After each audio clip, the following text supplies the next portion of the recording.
Hey, what's up YouTube? I'm Reno Gregory. A lot of you have been asking for this tutorial, so here it is. We're going to be making an effect like so.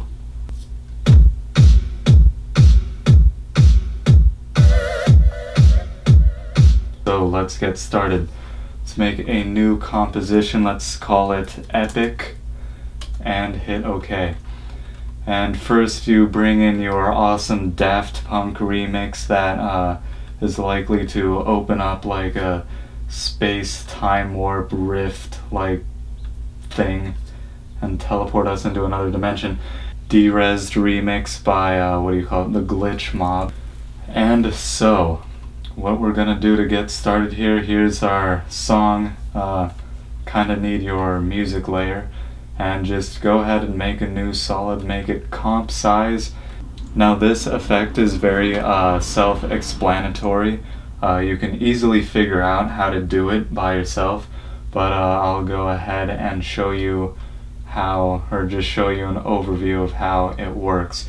So it's effect, generate, and where is it? Audio spectrum. First off, in here you'll see audio layer. You want to set that to your awesome music, and then right away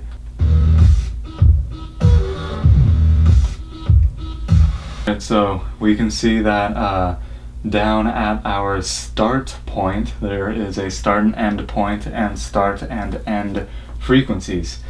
So at our start point we're seeing some bass and the higher frequencies all the way to the right.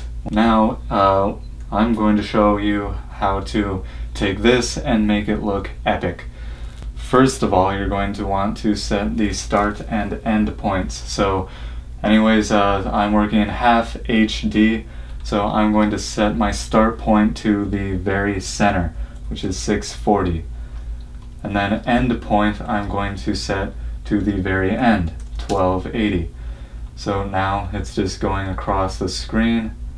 There's a few key effects or parameters, I should say, in here, and that's frequency bands, just how many bands you see, the thickness of the bands, of course, and the softness. For my videos, I'm just going to leave the softness at 0. Alright, so there's start and end frequencies. So right now, the frequencies is set from 20 to 2000, so the start is right at 20. I think it goes by hertz. Voice just cracked it, that's kind of weird, but I don't feel like editing that out. And so you have your really low frequencies, but it jumps all the way up to 2000 hertz. So first off, let's just go with bass. Now I'm going to bring this way down to 45 to 50, somewhere around there, and let's preview that. So that is of course representing our bass right now, and for color also I'm just going to reset the color to white. Alright, so this is now representing our bass because we're starting at a low frequency and ending at a low frequency. And of course there's also maximum height, and you can adjust the max height. And one thing about that, let's see right here, you can see there's not much going on with the waveform, and then you're like, oh well, I can just bring up my max height. No you can't, because now it's gonna go off the crazy freaking, yeah, not good.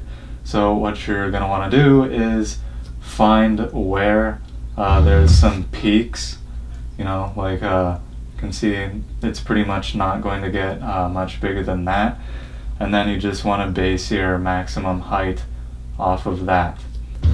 So what I like to do for the bass is I like to bring down the thickness to maybe around 0.9 or maybe 1, and then I like to bring up the amount of frequency bands so it's very full. So there we go with our bass. And also another thing you can do is you have some different display options. You have three of them. One is digital, and those are your lines like you're seeing right now. And then there's analog lines, which creates like a kind of a Richter scale type look-ish. I don't really like the analog lines, but I don't know, maybe you do. And then there's analog dots, which I also use. And those are pretty cool when you incorporate them with your lines. And here's how I do that. So I have my base, and I'll call it base lines. And then I'm going to duplicate it and then set it to analog dots. Alright, well, nothing looks different. Well, that's because the dots are exactly the same as the lines. So what I do is I bring up the max height, not way too much, so they don't go off the screen. And then you can adjust, more or less of them. And you can even move the frequency very little, though. So like right now it's at 250, and I'll move it to like 245 just to offset it a little bit. Because if you offset it too much, it's just not gonna match, and it'll look all weird. So 250 on the lines, 245 on the the dots, and also rename that base dots. And then maybe they look a little bit small, so you can bring up the thickness so you can see them a bit better. Maybe bring down the frequency just a bit. And also, what you can do is you can set the duration to longer. And what the duration is, you can see them bouncing up and down, and the longer the duration is, the longer it takes for it to pretty much come down. And the thing about this is when you mess with the duration, it can sometimes get it to where it looks a bit out of sync, so that's where you'd use the offset. So with the dots, I like to increase it, not too much, but a good amount, so you can distinguish between the dots and the lines a fair amount.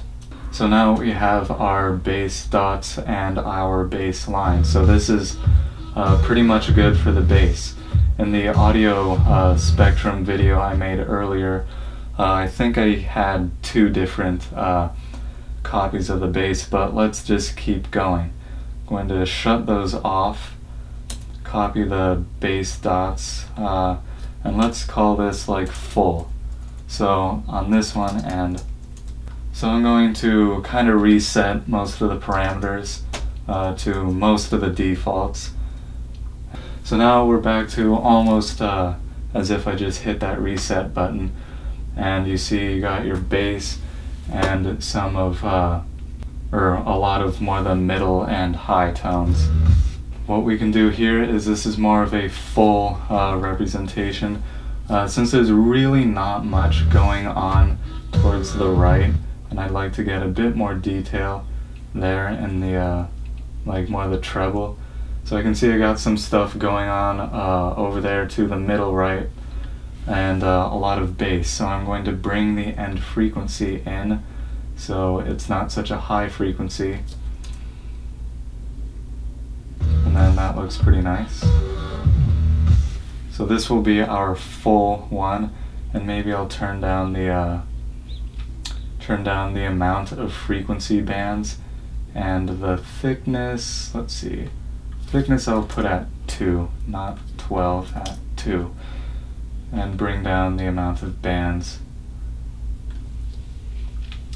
Maybe put the height up just a little bit more. Again, don't want to see, we got a couple lines going off the screen.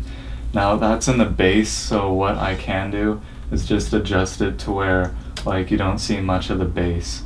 But for this one I want to get more of a full representation, so I'm going to put it at like 50 or so. Just bring the max height down a little bit. And then you can duplicate it and set it to analog dots and adjust a few of the parameters, to make it look good. And then let's just, I'm going to skip that, and let's just create another one. Let's say like highs, so I can type. Highs, mids, and lines again. So for this one, I'm pretty much going to get rid of all of the bass. So I'm going to set it to like 300 or so.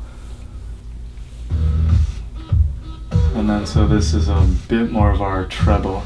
And let's set the end frequency to maybe like 1500.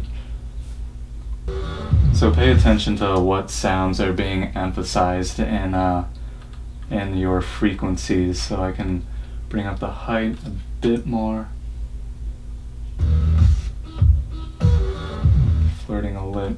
Flirting a bit too much with the edge there. So like 4000 or so should be fine. And so again, you can just keep duplicating these and adjusting the frequencies to emphasize on different parts of the music, and make some of them dots and, you know, offset them, you know, just a little bit, or, you know, get creative. You don't need me to tell you how to do everything, or at least I hope not. Alright, so let's see how that looks all together.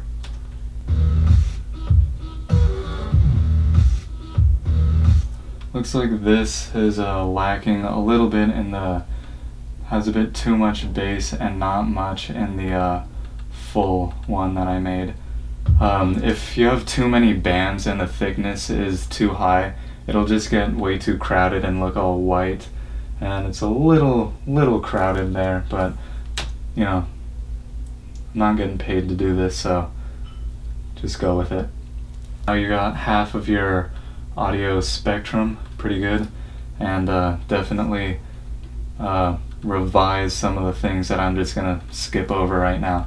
So now take your Epic comp and put that into a new comp, and of course it's gonna be exactly the same, and then duplicate it and shut off the audio. If you're going to be using the audio that you export from After Effects, shut it off for this one because you don't want duplicate audio. And then anyways, bring up the scale, hit S to do that, unlock the XY dealio, and then just say -100 on the X-axis, and that will mirror it for you. So now you got your awesome, what do you call it, audio waveform spectrum. Wait, where's the spectrum part of it? Alright, so here's how I got the color.